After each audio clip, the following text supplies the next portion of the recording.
All right. Well, thank you for being here this morning. We're in the last session of discovering spiritual maturity, and we're going to talk about the habit of fellowship, and then we're going to close with a little brief teaching on how to start and maintain good habits. And that's a very important lesson to learn how to maintain good habits. Well, today we're going to talk about participating in God's family. And Hebrews 10:25 says, "Not forsaking the assembling of ourselves together, as is the manner of some, but exhorting one another, and so much the more as you see the day approaching." And the habit or the commitment of being in God's fellowship with God's family is so very important. It's much of what the New Testament is written about, and much of what the New Testament is written to is the people who gather in God's church and God's family. So we're going to be on page, I think it's 38. We're going to talk about why is fellowship so important. We're going to walk through this morning. Number one, I belong in God's family with other believers. I belong in God's family with other believers. Galatians 6:10, "Therefore, as we have opportunity, let us do good to all, especially to those who are of the household of faith." We need to be a part of the household of faith so we can do good to those, and you can't do good to them if you're not with them. It's pretty simple. Plus, just think of this word here, household. Just think, you're asked, how many people are in your household? You're not thinking about how many people are in your extended family who live 4 states away. It's the people that you live with. So this idea of the household of faith pictures these people that we do life with and that we gather with. Ray Ortland said, "The Christian who is not committed to a group of other believers for praying, sharing, and serving so that he is known as he knows others is not an obedient Christian. He is not in the will of God. However vocal he may be in his theology, he is not obeying the Lord." Very simple. There are many people who argue against this, unfortunately, but the Bible is clear. Again, Paul uses this idea of household in Ephesians 2:19. "Now, therefore, you are no longer strangers and foreigners, but fellow citizens with the saints and members of the household of God." Romans 12:5, another great verse. "So we, being many, are one body in Christ and individually members of one another." And so here we are a picture, it's pictured that we're part of the body. And it's always struck me about being part of the body. Think about this. The Bible calls them members. We know this. I have members of my body. My fingers, my hands are members. Interestingly, and I certainly don't want to do this, but I could lose a member. A finger can be gone. A hand, they lose hands, they lose arms. Interestingly, the body can live, but the member can't. Cut the finger off from the body, the finger dies. Now the body's maimed, but the cut off member dies. And that's the way the cut off Christian is. So I belong in God's family with other believers. Number two, I need encouragement to grow spiritually. I need encouragement, and let us consider one another in order to stir up or to encourage love and good works. We are to encourage one another. And sometimes we do that directly by going to someone that we see is struggling or someone that we see is lagging. But sometimes we do it just by our very presence, our example. You know, I couldn't tell you through the years how many times I've heard people tell me that they were encouraged by what someone in the church did. They were watching, they heard the story, or they saw sometimes something they'll say in a testimony, or something sometimes they'll do, someone knows. Even things like going on mission trips. When this person steps out and goes, it encourages others. There's an encouragement. Ecclesiastes 4:9 and 10, it's a great verse. Two are better than one because they have a good reward for their labor. For if they fall, one will lift up his companion. But woe to him who is alone when he falls, for he has no one to help him up. So there's that need of encouragement. Number 3, I need accountability to grow spiritually. I need accountability to grow spiritually. Accountability is one of those things that we need. It's one of those things that we are a little shy about, a little afraid of. We don't necessarily want that, and we certainly don't want to be in a situation where someone would take advantage of or abuse accountability. It takes humility to have accountability. It takes humility to have accountability. But the Bible calls us to it. Proverbs 27:17, as iron sharpens iron, so one man sharpens another. We need to be in those accountable, sharpening relationships. You know, iron sharpens iron. How does that happen? Well, they rub together. And you know what happens when you rub iron together? Sparks fly. I mean, it gets a little hot sometimes, doesn't it? That's how it works. Galatians 6:2, Paul again talking about the brethren. Brethren, if a man is overtaken in any trespass, you who are spiritual, restore such a one in a spirit of gentleness, considering yourselves, lest you also be tempted, bear one another's burdens, and so fulfill the law of Christ. So we want to restore those who fall, those who are struggling, those who are overtaken. We realize that we're not any better than them, but we want to try to restore. Again, it takes humility to let someone restore you, to let someone help you even. A study that Tom Rainer did about people who come into the church and those who stay active, he talks about this in the study, and here's a little part of it. He says, lack of purpose among members has led to a higher dropout rates. Of those who join the church and attend worship only, 15% are active after 5 years. So they come to church, they hear the sermon, they go home. They don't really get involved. Of those who join the church and attend Sunday school or a small group and worship, 87% are active after 5 years. That accountability, sitting face to face with people. You'll be missed if you go to a smaller group. You might not necessarily be missed in a larger group. You also feel some obligation to people once you get into a smaller group and you become part of that small group. Number 4, Christ is present when we fellowship together. Christ is present. His presence is felt when we worship together, when we fellowship. Where 2 or 3 are gathered together in my name, I am there in the midst of them. Jesus didn't say when 1,000 are gathered, when 500 are gathered. That's good too, obviously. But this is this power of 2 or 3 gathering in His name and seeking Him and being together for His purpose. Number 5, there is power when people pray together. And we see this in this great passage. This is a continuation of that same passage we just read. Again, I say to you that if 2 of you agree on earth concerning anything they ask, it will be done for them by my Father in heaven. We're going to talk again. We've talked about it recently, about the power of praying together, corporate prayer, group prayer. But there's just too much of that in the New Testament to ignore it. We tend to think everything is about us, our prayer lives individually, and certainly we need an individual prayer life, but there's too much in the New Testament, in the Bible, even in the Old Testament, about corporate prayers.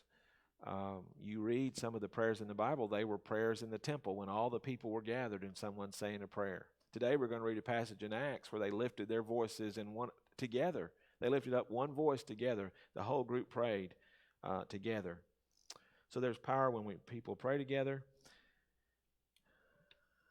Number 6, fellowship is a witness to the world. A witness to the world. That they all may be one, as you, Father, are in me, and I in you, that they also may be one in us, that the world may believe that you sent me. When we genuinely have fellowship, I'm going to talk today about the power of agreement, and when we genuinely have a fellowship, a union, an agreement, and we're together in that one spirit, it is a witness to the world. Because you can't hardly find that anywhere. You can go to the ball game. We've gone to the Royals game, the Chiefs game, whatever. You go in there, people are wearing the Chiefs jerseys and all this other stuff. And next thing you know, they're cussing and fighting at each other. They want the same team to win, but somebody's drunk, somebody's yelling. I've been there where they're two, 3 seats down, so you two dudes are fighting. See, the church is not to be that. The church is to be unified and to have this fellowship, this witness, this love for one another, this rejoicing with those who rejoice, this weeping with those who weep, this humility so I can have accountability. It's a witness to the world, because reality is you're not going to find it anywhere else the way God has designed it in the fellowship of His church. Number 7, I am obligated to every other Christian. I'm obligated to the people around me, the brothers and sisters around me. 1 Peter 4:10 is, each one has received a gift, minister it to one another as good stewards of the manifold grace of God. And there is a group of one another's in the New Testament. Here's a list of them. But the best I can tell from what I've counted and what I've read others have counted, there's at least 58 one another's in the New Testament. 58 one another's.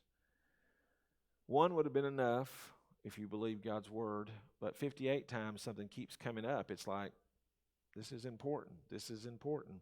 So here's just a list of them. Serve one another, accept one another, forgive one another, greet one another, bear one another's burdens. We just read that. Be devoted to one another, honor one another, teach one another, submit to one another. There's that humility for accountability. Encourage one another, and on it goes. And so I'm obligated to that. I'm obligated to the body of Christ when God sends me to be a part of a church, even not as the pastor, but be a part of it. I'm obligated to those people there to encourage them, to serve them, to pray for them, and to be a part with them. And it's the New Testament idea of what it means to be a Christian and what it means to be a member of Christ's body. Well, a question here, how can a large church maintain close friendships? Because people, say, well, a church gets too large or whatever, and but once you get past so many people, once you get past 40 or 50 people, you can't know all those people closely anyhow, super closely, but you can know some. You can know some in a real close way. Well, the way to do that is that every member needs to be part of a small group or a Sunday school class, a life group for us, a small group or a life group. And we want to strive for that and encourage everyone, particularly when one day when we get back to some semblance of normal, when we all don't have the plague and we're all not running around saying unclean, unclean, we can get back. But we need that. We need to be together. The devil loves isolation because that's how he picks us off. The devil's more of a sniper than we realize. He picks people off one at a time. And small groups and that face-to-face contact helps. Acts 5:42 says they met day after day in the temple courts and from house to house. So in the temple courts, that was a large gathering. Temple courts were large places. Hundreds of people could gather and have their service. But the house to house was when they went face to face, and 4 or 5 here and 4 or 5 there, or whatever, even larger than that, but still a small group relative to the temple courts. And there's 2 type church meetings: large group, which we'll do in here in a little while, and small group, which we know are our life groups. You see here, at Romans 16:5, greet the church that meets in their home. So that was the small group, a smaller group. And you see all through the scriptures there. At Haven, we believe our church must grow larger and smaller at the same time. We must reach more people, but we also must help those people get connected to a smaller group. And so with that, we're going to talk about what is the purpose of our Sunday school or our life groups. What is the purpose? And I haven't changed all the literature on that, the words on that yet, but what is the purpose of a life group, a small group, some kind? Well, we'll walk through this in, this is from Acts 2:42 through 47 there. And this is after the first folks get saved. And I'm going to read this to you here this morning, and then we're going to walk through it very quickly in Acts chapter 2, verse 42. It says this: They devoted themselves to the apostles' teaching and to the fellowship, to the breaking of bread and to prayer. Everyone was filled with awe, and many wonders and miraculous signs were done by the apostles. All the believers were together and had everything in common, selling their possessions and goods they gave to anyone as he had need. Every day they continued to meet together in the temple courts. They broke bread in their homes and ate together with glad and sincere hearts, praising God and enjoying the favor of all the people. And the Lord added to their number daily those who were being saved. What a great picture of the church there. Well, 7 things that we see right there in their group, their gathering, and how it can apply to our small groups. 1, obviously, Bible study. They devoted themselves to the apostles' teaching. They devoted themselves to be taught, to learn, to hear what the apostles were teaching them. Number 2, fellowship. They devoted themselves to each other, to get to know each other, to love each other, to know each other's needs. We'll see that. So fellowship. Fellowship is, in Baptist life, it's often looked like it's often around a meal. We're going to have a fellowship. That means we're going to eat, which is fine because in the homes they broke bread. They did that. But it's beyond more than just eating. It's about life. Number 3, and to prayer. They prayed, and these early groups of Christians, we're going to see this again today. They prayed together. They prayed for their needs. They had a corporate faith. That's an interesting thought, a corporate faith, because we naturally think faith is always individual. And certainly it begins individually, but it has to get to a place where it's also corporate. In other words, a body of people believe God together. If there's power in coming together for worship, if there's power in praying together, there's power in faith together. Number 4, care. They gave to anyone as he had need. When they found a need, they helped one another out. You get over into the 4th chapter. At the end of the 4th chapter, you'll see, in the end of the beginning of the 5th chapter, you'll see they sold. I could read it here. They sold possessions, and they do it again. Barnabas has some property, and he sells it and gives it to the people in need. They knew the need, and they knew the people, and they met the need. This is one reason why sometimes it's hard to give to help people, because sometimes you don't know them. You don't know, they show up, because we get calls all the time. Hey, can you feed us? Can you pay our utilities? We don't know these people. You have to do your due diligence. You want to be a good steward. You also want to be gracious and help people. But when you know one another and you trust this person, it's much easier to help. This is what they did. Number 5, connection. They ate together with glad and sincere heart, with simplicity of heart. There was a connection there. They loved one another. They connected. Church wasn't a spectator sport. It wasn't an event that we come to. It was a household, a family, people we were interconnected with. Praising God and having the favor of all the people. Praising God, enjoying the favor of all the people. They were praising, and the church ought to be that type place, not just the worship service, but the fellowship amongst us we ought to be able to praise God for all He's doing, and we do. It's great to hear the testimonies people give of praise for what God's doing in their life, what God's doing in their midst. And we need that, because when we isolate ourselves, it's easy to get bombarded by all the negativity.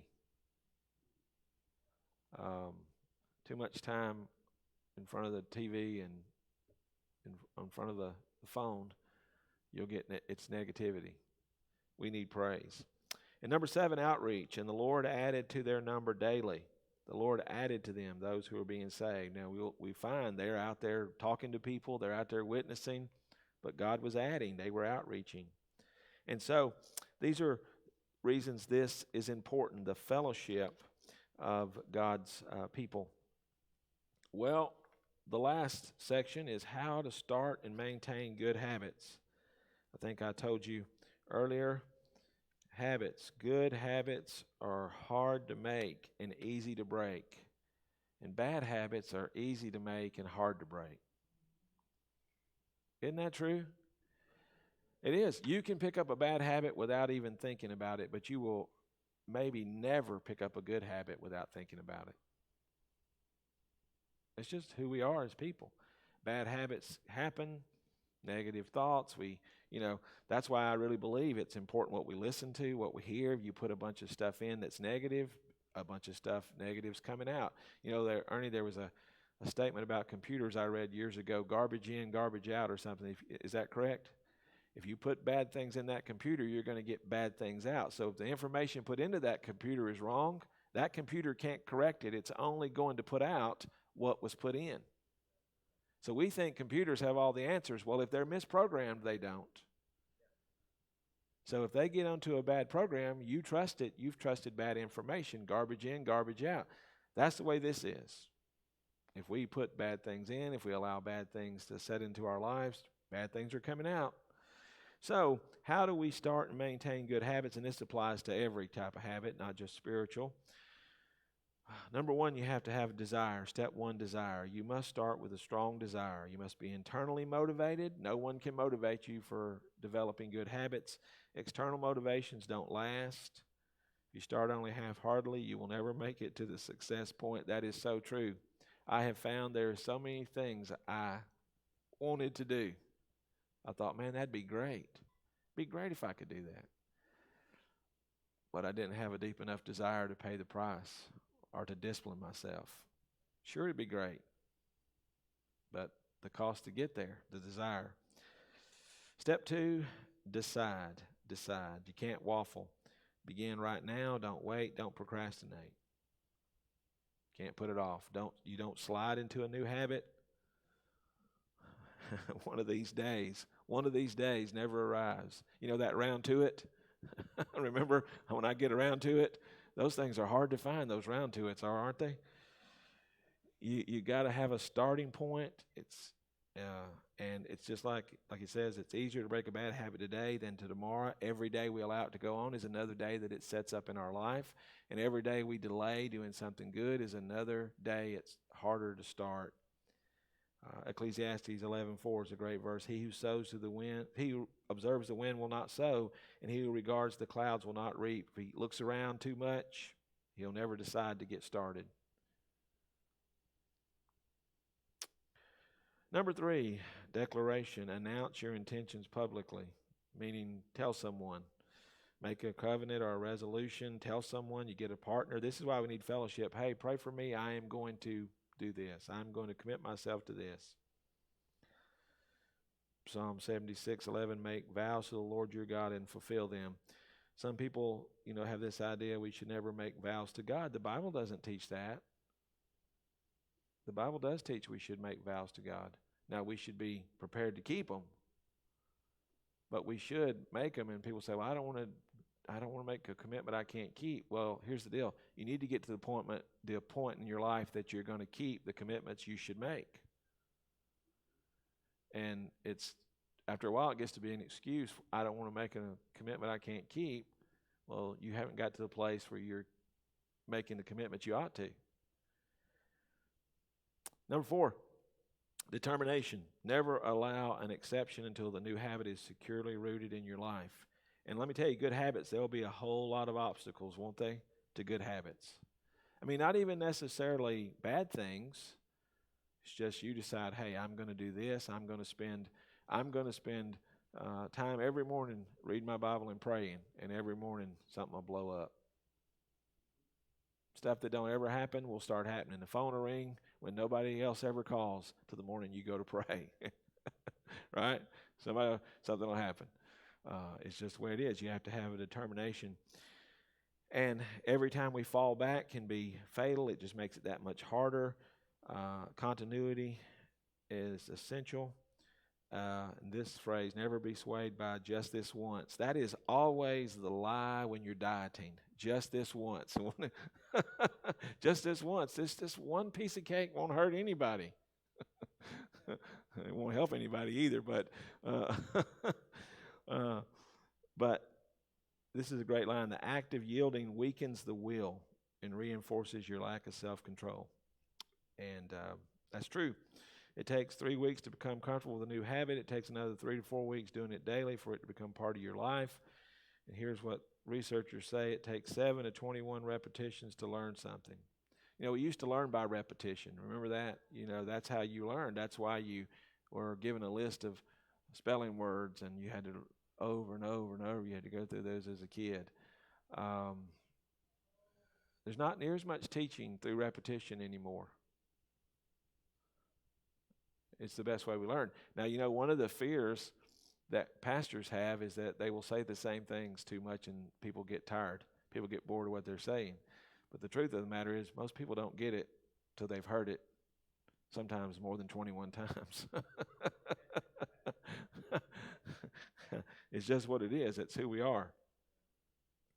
Number 5, here's the Nike slogan, just do it. Just do it. You just have to get about doing it. When you feel the slightest urge or prompting to practice a new habit, do it. Don't wait. Seize every opportunity to do it. This is a great statement. Those feelings will not last, so whenever you feel inclined to perform your new habit, do it. That's true. I'm really fired up about it at 8 o'clock in the morning. By 11, not so much. You heard this phrase, this too shall pass? So will your motivation to do good. It'll pass. The Bible says a little slumber, a little sleep, a little folding of the hands to rest, so shall your poverty come upon you like a prowler. You just relax a little bit longer, wait a little bit more. The snooze button is a great killer of motivation sometimes.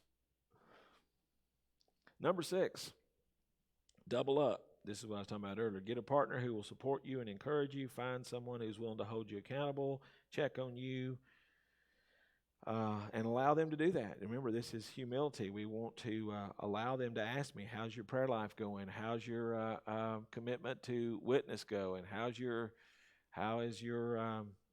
whatever it is that you're doing, this habit you're trying to develop? Ecclesiastes 4:9-2 are better off than one because together they can work more effectively. If one of them falls down, the other can help them up. Same verse in a different translation. We read it earlier. But it's this need. This person helps us up, helps us keep going. So we need that person, that help. All right, number 7, last but not least, depend on God. Surely, depend on God. Rely on God's power to help you establish the habit. Satan does not want you to develop good habits that will help you grow spiritually or even help you grow in any way, really, that will help you be like Christ. He'll do everything he can to tempt you, to cause you to slip, to discourage you, so pray. 2 Timothy 1:7, God's not given us a spirit of fear, but of power and of love and of a sound mind. For it is God who works in you both to will and to do for his good pleasure. So I want you to take just a moment here. This is not in your notes. At the bottom of your notes there, maybe you've got a habit on your mind that you would like to start. A good habit you'd like to develop. Write it down if you have one. You say, I'm thinking about it. I've been trying, or I've been planning. Write it down. And then pray and ask God to help you do it. And then maybe if this could be the case, a habit you'd like to break. The same thing. Write it down and ask God to help you do it, to break it. All right. Well, that was a pretty quick lesson. All right. Is there anyone who needs some blanks filled in? Anything?